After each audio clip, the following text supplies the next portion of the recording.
Conditions apply.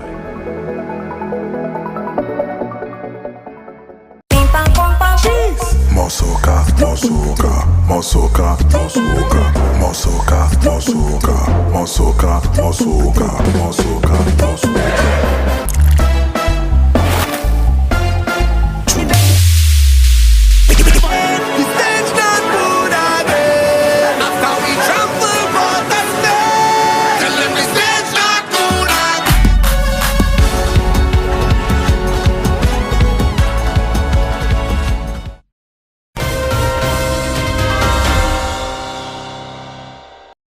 Hello and welcome to the ZIZ Channel 5 newscast. I'm Carla Berridge.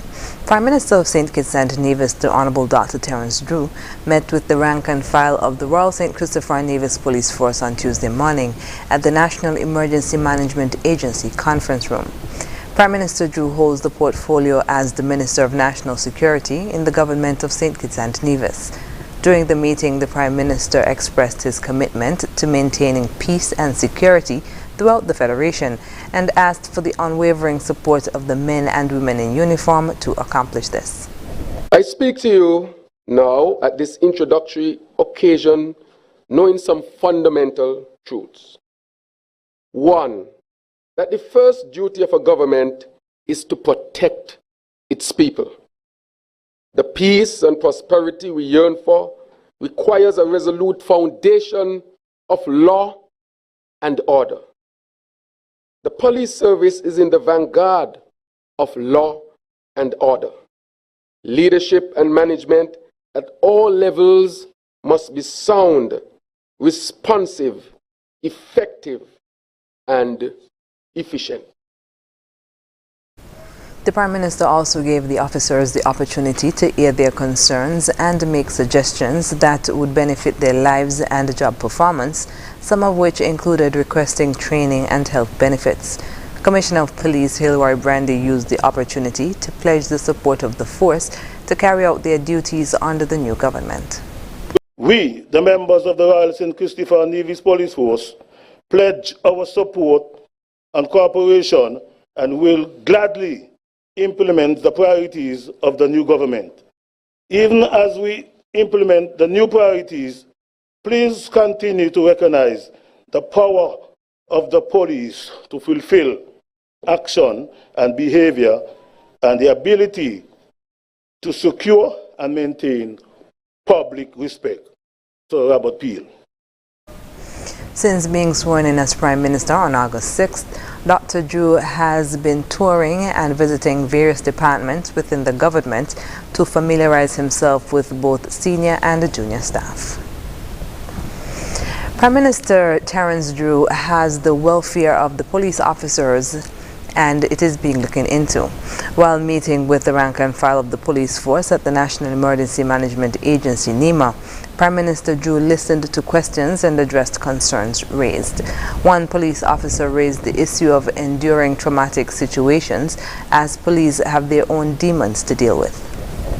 Will we get access to, what you call it again, a psychiatrist in terms of too many times we got our own demons to deal with? I am hoping that you have a process in the police force of debriefing.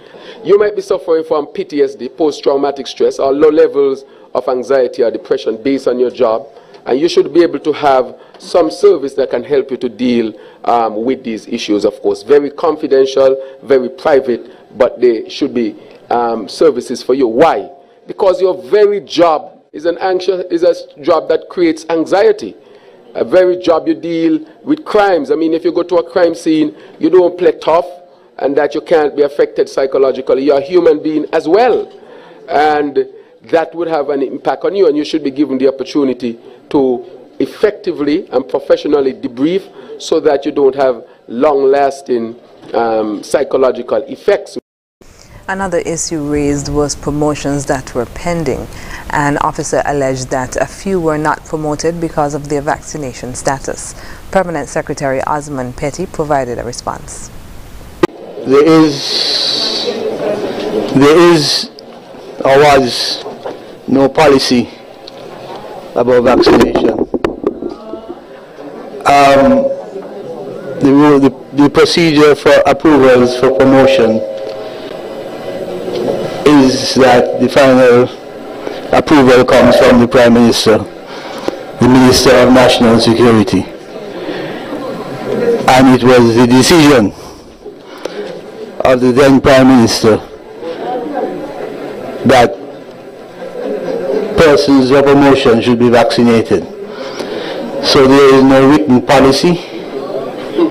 There was no written policy and there is none. It was simply a decision of the Prime Minister of the day. And so I would have passed on that information to the Commissioner of Police, and it's not just for corporals, it was for anybody who was to be promoted and was not vaccinated. He did not get approval. Prime Minister Drew said he will meet with the Welfare Commission of the Police Force and will address the matters raised. A new waiver that took effect on Monday has been introduced by the government of St. Kitts and Nevis to allow all citizens, residents and international travelers entry into the Federation without restrictions. Prime Minister and Minister of Health, Honorable Dr. Terence Drew, made the announcement during the first official cabinet meeting on Monday at government headquarters. I have indicated, with the support of my colleagues, that we would have discussed that there be no more restrictions for our people to travel to St. Kitts and Nevis. I have indicated a waiver until we would have sorted out all of the necessary channels. So there's a waiver now. So at this present moment, our people can travel to St. Kitts and Nevis without any restrictions at all. They don't need to do any test. And they're given the option to upload their information, which will make processing at the airport much easier for them. Prime Minister Drew said that the decision to remove the entry restrictions is strictly scientific. All of this is based on sound scientific advice. I would have met with the task force, we would have gone through the scientific data, and therefore I want to announce that based on that, their advice in discussions that there is no scientific basis to continue the restrictions, and therefore they are lifted. Effective immediately, all travelers to St. Kitts and Nevis are not required to present a negative COVID-19 test or show proof of vaccination to enter the country and quarantine upon arrival. All unvaccinated and vaccinated travelers are permitted to enter the Federation of St. Kitts and Nevis. This includes citizens, residents, and international travelers. Also, all inbound passengers can either complete the online immigration and customs ED form before arrival in the Federation or can complete it at the port of entry upon arrival. The Prime Minister first made the announcement of lifting all COVID-19 entry protocols during the swearing-in ceremony of the members of Cabinet on Saturday, August 13th at the Warner Park Cricket Stadium. Prime Minister Honorable Dr. Terence Drew says plans are underway for the installation of a magnetic resonance imaging or MRI machine at the JNF General Hospital. During the first working day of Cabinet on Monday, Dr. Drew said the funding has been sourced and discussions are underway to determine what model to purchase. The money has been allocated for the MRI, and we should have the MRI in short order. I've already received the information from the hospital as to the type of MRI and so forth, and so we'll move quickly. Dr. Drew said the location of the MRI is being finalized and promised that scans would be affordable. Just to put the MRI in a room is as big as a bedroom, and that can easily be and quickly be constructed by our own professionals here, and the MRI should be up and running, and I've indicated to them that the cost has to be as low as possible and nobody will be turned back because they lack the financial resources to get an MRI done. MRI has now become a mainstay in medical practice, and as a high-income modern country, we should have that available and available at our hospital, and that will be available in quick order. According to the National Institute of Biomedical Imaging and Bioengineering, an MRI is a non-invasive imaging technology that produces three-dimensional detailed images of the body. It is often used for disease detection, diagnosis, and treatment monitoring. After the break, Dr. Drew meets with Taiwan Foreign Minister virtually and students to attend CFBC tuition free. Stay with us. Elevate your experience with Flow's fiber-fast internet and mobile combined. Enjoy double data and unlimited talk on 4 mobile lines, plus up to 35 megabits per second home internet speed at the best rate, giving you the best value to stay connected. I think our Flow mobile is elevated. You think? An elevated experience starts with Flow at home, powering double data and unlimited talk on 4 mobile lines at the best rate. Visit a Flow store to sign up today. Mommy, where did you get all these groceries from? When my mom was a child, my grandma was only able to provide just what they needed. When my mom got older, she was then able to provide what they needed and some.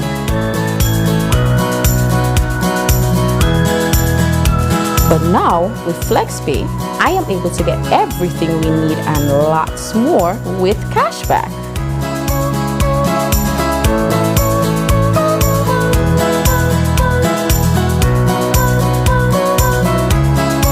Wow, Mom, I hope this never ends. For the last 25 years, SN Hospital's Company Limited has given customers millions in cashback for free groceries with every hire purchase in their never-ending cashback. It's powerful, it's fast, it's my type of cricket. Bring it on! The 60 is exciting. It sounds like boom blast. It's going to be a game full of strategy. Pollard, fast-paced, Dreras, action-packed. Bring your A game. Great for the viewer. I'll be waiting. People are going to come out swinging from the goal. Come on, what more can Caribbean people ask for? See you in St. Kitts for Cricket's Power Game. I cannot wait for it to start. Are you ready for the 60?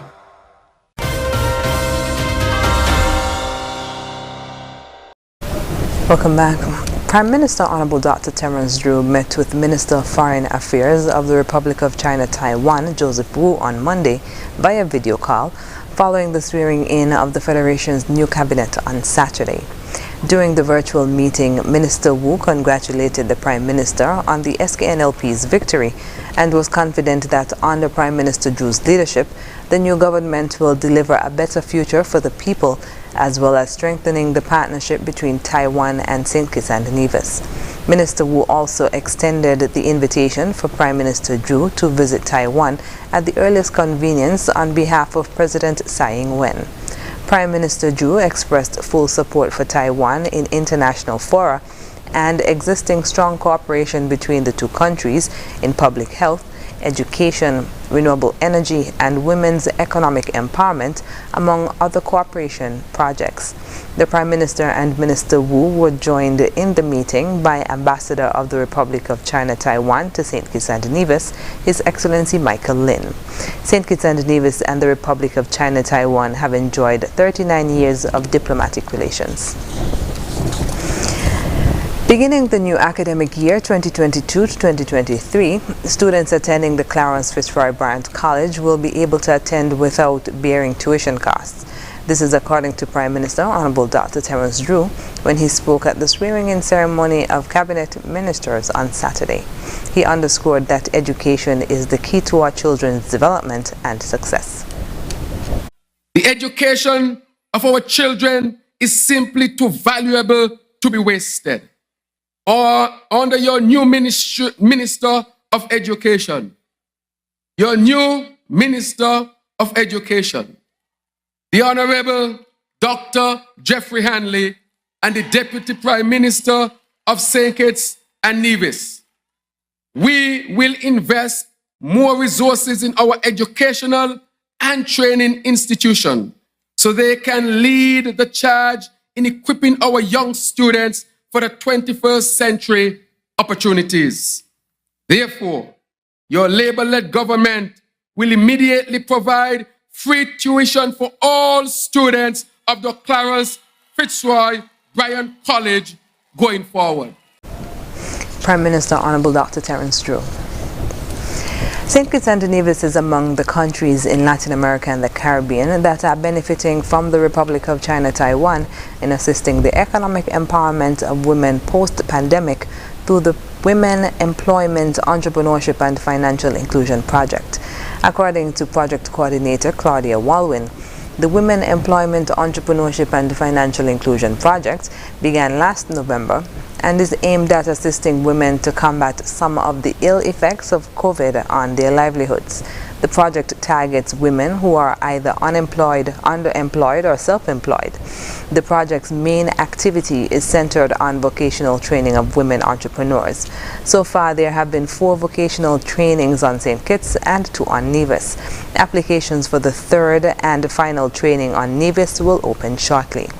Each of the top 10 among the participants will win a grant of US $3,000, which, according to the project coordinator, is given to them in stages to further develop their businesses.